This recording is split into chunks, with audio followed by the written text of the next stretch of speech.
ونصلي على رسوله الكريم أما بعد فأعوذ بالله من الشيطان الرجيم بسم الله الرحمن الرحيم يا أيها الذين آمنوا ادخلوا في السلم كافة ولا تتبعوا خطوات الشيطان إنه لكم عدو مبين।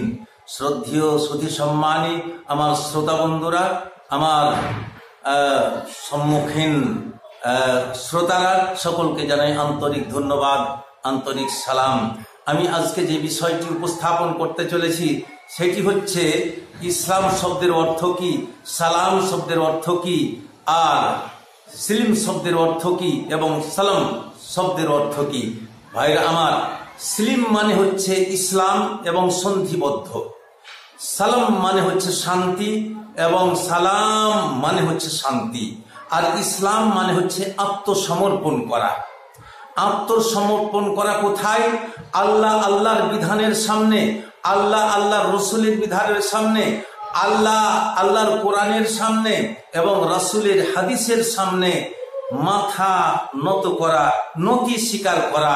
ওইরূপ যেমন কোন খরিস আপনাকে দংশন করতে আসছে, আপনাকে ফোঁস মারতে আসছে, আপনাকে কামড়াতে আসছে, আর তার জুড়ি একটা নিয়ে তার সামনে, মাথার সামনে তুলে ধরলেন, তো সঙ্গে সঙ্গে মাথা নত করে সে গুটিয়ে গেল, চলে গেল, সরে গেল, আপনার উপরে অত্যাচার করলো না, আপনাকে দংশন করলো না। অনুরূপ হচ্ছে ইসলাম। ইসলাম মানে হচ্ছে যখনই আপনি কোনো বেঈমানি করবেন, কোনো বাটপারি করবেন, কোনো জুলুম করবেন, কোনো অত্যাচার করবেন, কোনো ব্যভিচারী করবেন, কোনো নিয়ম নীতি লঙ্ঘন করবেন, তখন আপনার সামনে যখন কোরআনের বাণী তুলে ধরা হবে, আপনার সামনে হাদিসের বাণী যখন সামনে রাখা হবে, তখন আপনাকে নতি স্বীকার করতে হবে, মেনে নিতে হবে, মাথা নত করে সেটাকে স্বীকার করতে হবে।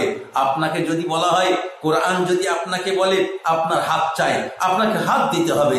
কোরআন যদি আপনাকে বলে আপনার পা দিতে হবে, আপনাকে পা দিতে হবে। কোরআন যদি বলে আপনার গোটা বডিটাই লাগবে, আপনাকে গোটা বডি দিতে হবে। কোরআন যদি বলে আপনার মাথা আমাকে চাই, কোরআনের সামনে আপনাকে মাথাটাও দিয়ে দিতে হবে।